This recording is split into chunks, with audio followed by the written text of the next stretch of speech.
오늘 말씀의 제목은 기도 중에 다시 만나는 하나님, 기도 중에 다시 만나는 하나님이라는 제목으로 함께 하나님의 말씀을 나누고자 합니다. 저희 둘째가 요즘에 레고 만들기에 한참 빠져 있습니다. 이 레고를 가지고 멋지게 작품을 만들고 나면 꼭 아빠한테 자랑을 합니다. 아빠, 이거 봐봐. 정말 멋있지? 아빠, 이거 봐봐. 이거 나 정말 힘들게 이거 만들었어. 이렇게 아빠를 계속 부르면서 자기 만든 것을 자랑을 하고는 해요. 그리고 나서 이제 이 만든 것들을 한쪽에다가 잘 이제 모셔 놓습니다. 그리고 나서는 또 다시 아빠를 불러요. 아빠, 여기 있는 거 건드리면 안 돼. 여기 있는 거 치우면 안 돼. 아빠, 이거 부서뜨리면 안 돼. 하루에도 몇 번이나 아빠를 부르는지 모릅니다. 그리고는 계속 이게 잘 있는지, 아빠가 이거 치우지 않았는지 이걸 계속해서 확인을 해요. 그리고 나서 또 이제 저녁에 이제 잠잘 때가 돼가지고 아이를 이제 씻자 하고 이제 화장실에 들어가면은 그때 화장실에 들어가면서 또 다시 아빠를 불러요. 아빠, 그거 안 치웠지? 아빠, 나 씻는 동안에 이거 부시면 안 돼? 아빠, 나 잠잘 동안에 이거 치우면 안 되는 거야, 알았지? 이렇게 아빠를 얼마나 많이 부르는지 모릅니다. 여러분, 이 혹시라도인데 제가 이 아이의 이 만든 작품을 갖다가 제가 잘 모르고 이거를 치우거나 아니면은 제가 뭐 뒷걸음질 치다가 이것을 밟아가지고 부서뜨리거나 하는 날에는 그야말로 이제 초상을 치는 날입니다. 울고 불고 난리가 나고 진정이 안 돼요. 그럼 어떻게 해야 되느냐? 아이에게 이제 이거 아빠가 똑같이 만들어 줄게. 그래도 안 됩니다. 아빠가 이거 그럼 똑같은 거 사줄게. 그러면은 이제 조금 눈물이 그치고 눈이 약간 돌아가면서 그러면 좀 진정이 되는 이제 그런 것들을 좀 보게 되죠. 아이가 가장 아끼는 것이 망가지고 파괴가 되었을 때 아이는 세상을 다 잃어버린 것처럼 슬퍼하고 안타까워하고 그런 모습들을 보게 됩니다. 왜냐하면 레고를 만드는데 많은 시간과 많은 노력이 거기에 투자가 되었기 때문이죠. 그래서 이 레고는요, 내 삶을 나름대로 다 쏟아부은 거예요. 이 레고가 곧 내가 되는 것입니다. 이 레고 작품은 곧 나예요. 이 레고 작품이 나의 생명과도 같습니다. 그런데 이렇게 소중한 레고를 아빠가 모르고 부셨으니, 치워버렸으니 아빠가 얼마나 얄밉고 또 밉고 싫고 그러겠습니까? 그러니까 아빠에게 서운하고 슬프고 안타까운 감정이 들게 된다는 것입니다. 오늘 이 시편에서 시인은요, 굉장히 슬퍼하고 있고 탄식하고 있는 모습을 볼 수가 있습니다. 왜냐하면 자기가 가장 아끼고 소중한 것이 파괴가 되었기 때문이었어요. 시인은 세상에서 예배를 가장 아끼고 사랑하는 사람이었습니다. 시인은 늘 예루살렘 성전에 나아가서 하나님 앞에 예배하고 찬양하고 말씀 읽는 것이 본인의 낙이었고 즐거움이었습니다. 그런데 어느 날 자신이 그렇게 사랑하던 성전이 이방인들의 손에 의해서 파괴가 되었던 것이었죠.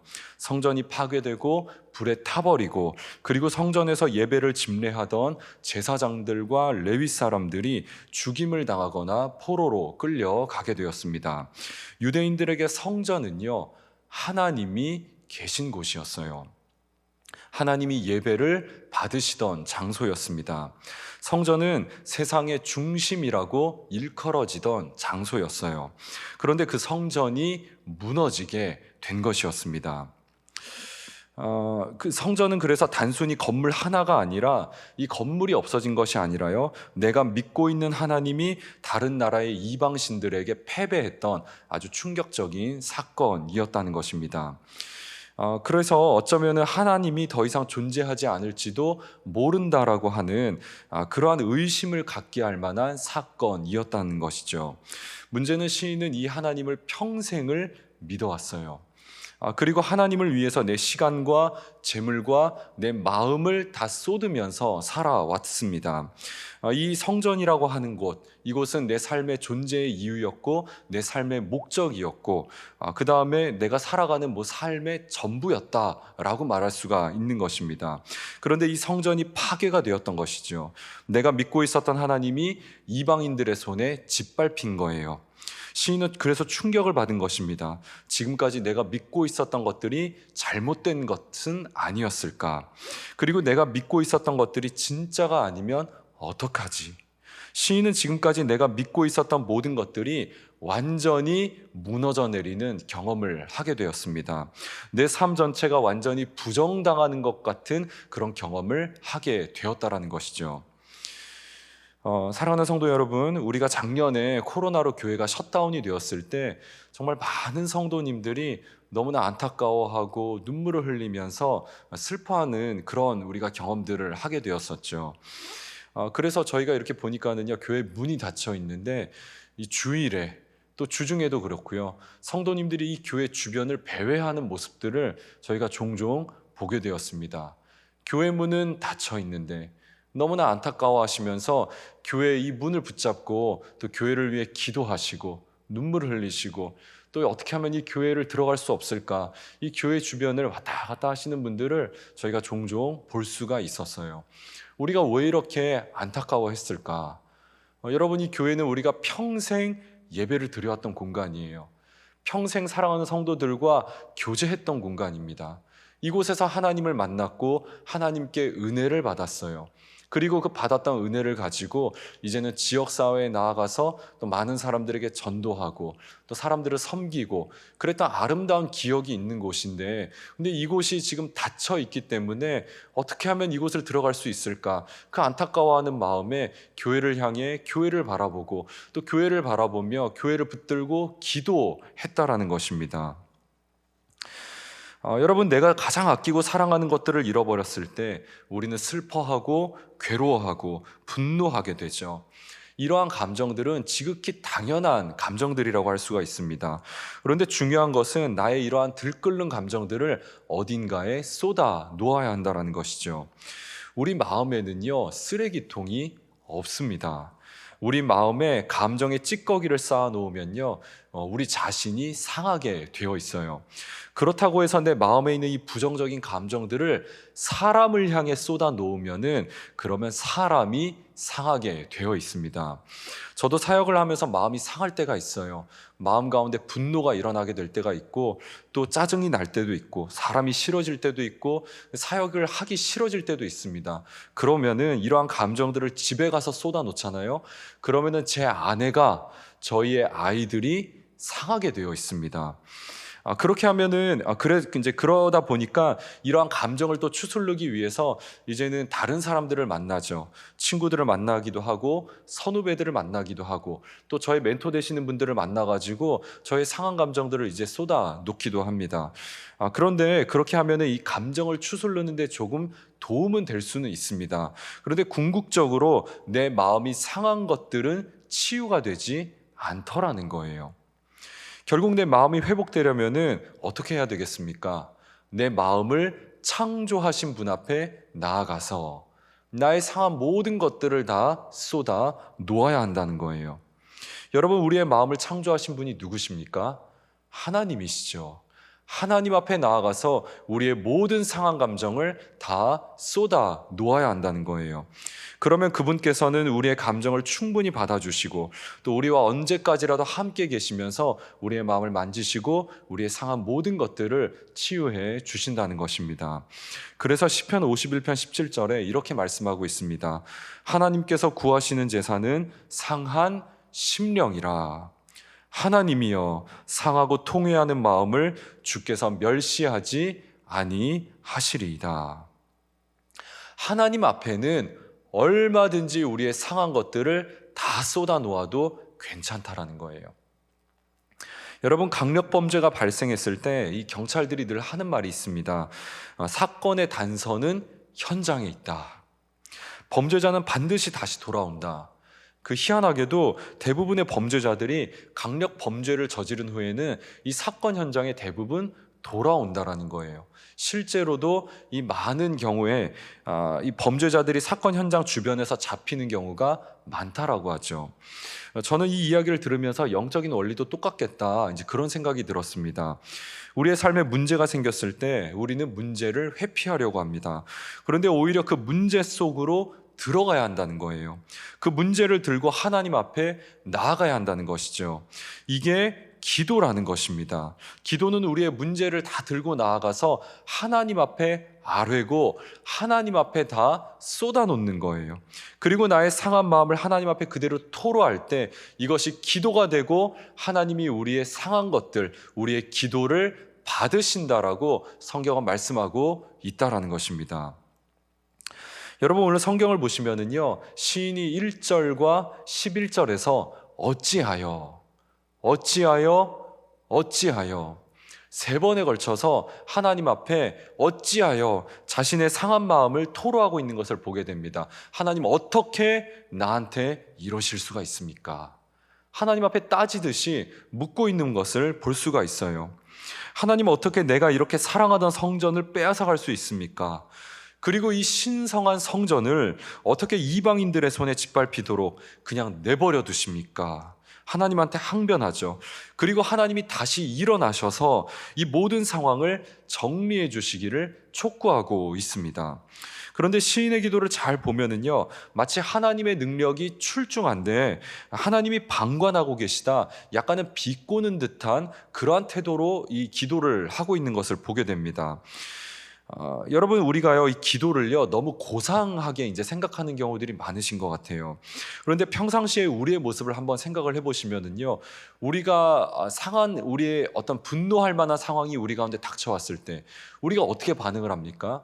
분노하고 짜증을 내기도 하고 또 슬퍼하기도 하고 말이 막 나가게 되기도 하고 울기도 하고 내 감정을 그냥 있는 그대로 표출하게 되지 않습니까? 하나님 앞에 우리의 상함을 그대로 드러내는 일은 전혀 이상한 일이 아니라는 거예요. 기독교인들 중에 자기 감정을 제대로 표현하지 못하는 사람들이 생각보다 많이 있습니다. 그리고 감정이 억눌려 있는 분들도 많이 있으세요.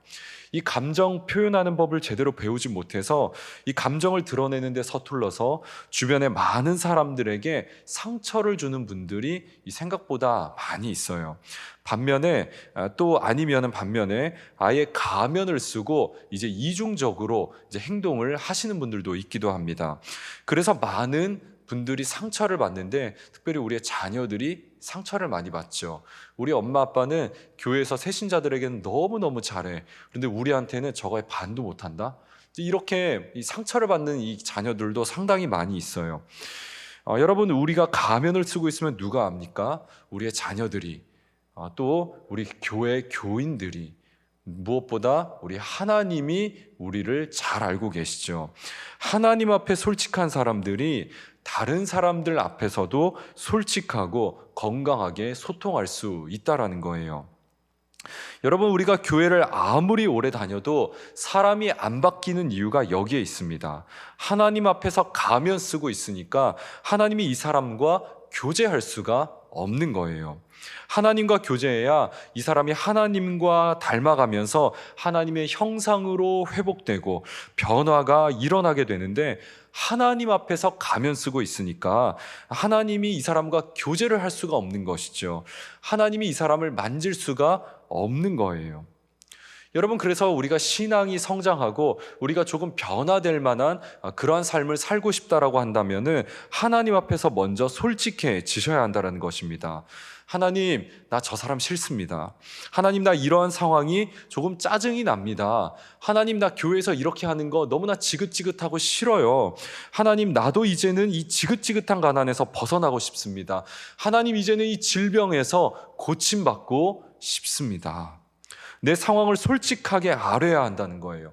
어찌하여 하나님, 어떻게 나한테 이러실 수가 있습니까? 그냥 내 감정을 있는 그대로 토로해야 한다는 것이죠. 그런데 이렇게 우리의 상한 마음을 토해놓기 시작하잖아요. 그러면 우리의 마음이 치유되기 시작하고 회복되기 시작하면서 하나님이 어떤 분이신지를 다시 발견하게 된다는 것입니다.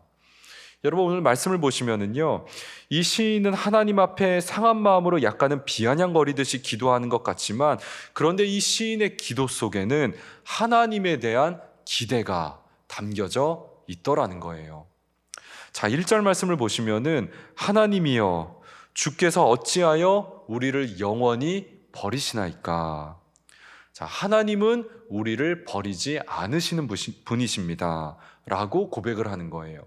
그리고 그 다음에 보시면은 어찌하여 주께서 기르시는 양을 향하여 진노의 연기를 뿜으시나이까. 하나님은 우리의 목자가 되십니다. 하나님은 자기 백성을 심판하지 않으십니다. 반드시 구원해 내실 것입니다 라고 하나님에 대해서 고백을 하고 있는 것이죠. 자, 또 2절을 보시면은요, 옛적부터 얻으시고 속량하사. 하나님은 자기 백성을 비싼 값을 치르시고라도, 어떠한 대가를 치르고라도 자기 백성을 구원해 내시는 하나님이십니다 라고 고백하는 거예요. 여러분, 우리가 하나님 앞에서 그 예수 그리스도의 핏값을 치르고 그 비싼 값을 치르고 구원받은 그러한 백성이죠. 그런 고백을 하는 거예요. 자, 2절 하반절에 또 보시면은 주께서 계시던 시온산도 생각하소서. 여러분, 이 시온산이라고 하는 표현은 이스라엘 전체를 지칭하는 은유적인 표현입니다. 그러니까 하나님이 이스라엘과 늘 함께 계셨다는 거예요. 그래서 하나님은 임마누엘의 하나님이 되시는데 하나님이 우리를 결코 버리지 않으실 것이죠. 지금 우리와 함께 계시죠. 그런 고백을 하고 있는 것이죠. 자, 마지막으로 11절을 보시면은요, 주의 손 곧 주의 오른손을 거두시나이까 주의 품에서 손을 빼내시어 그들을 멸하소서. 여러분, 이 구약 성경에서 손은요, 특별히 오른손, 이 오른손은 하나님의 강함을 나타내는 그러한 은유적인 표현입니다. 하나님은 충분히 이방신들을 쳐서 멸하실 만한 강하신 하나님이신 줄로 믿습니다. 그런 고백을 하고 있는 거예요. 이렇게 하나님은 우리에게 선한 목자가 되시고 늘 우리와 함께 계시고 능력이 충만하신 분이신데 왜 우리를 방치하셨느냐고 약간은 따지듯이 기도하고 있는 것 같지만 시인은 이 기도 속에 하나님에 대한 기대를 담고 있더라는 것입니다.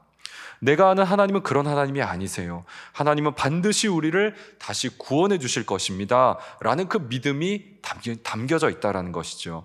그러했기 때문에 시인은 처음에는 탄식하면서 상한 마음으로 기도했지만 그의 기도는 시간이 지날수록 하나님을 다시 발견하게 되고 하나님을 다시 인정하게 되면서 하나님 앞에서 감사하는 기도로 그의 기도가 바뀌게 되었을 것입니다. 사랑하는 성도 여러분, 요즘 무슨 일로 탄식하고 계십니까? 절망적인 상황이 닥쳤을 때 어떻게 반응하고 계세요? 성경은 기도하라고 말씀하고 있습니다. 기도해야 우리가 살 수 있다고 말씀하고 있어요. 또 우리의 감정의 찌꺼기를 마음에 담아두지 말라고 말씀하고 있습니다. 우리의 마음을 창조하신 하나님 앞에 나아가서 우리의 모든 상함을 다 쏟아 놓으라고 말씀하고 있어요. 그러면 긍휼이 풍성하신 하나님이 우리 사랑하는 성도님들을 만나 주실 것이고 또 그 하나님께서 우리의 마음을 만지시고 회복시켜 주시고 살려 주시는 은혜가 있게 될 것이라고 오늘 성경은 우리에게 약속하고 있습니다. 여러분, 지금 상한 모든 것들을 다 하나님 앞에 나아가서 아뢰시고 쏟아 놓으시고 그래서 여러분들의 죽었던 영혼들이 회복되고 살아나면서 오늘 하루 하나님 앞에서 풍성함을 누리게 되시는 그 은혜가 있게 되시기를 주님의 이름으로 축원합니다.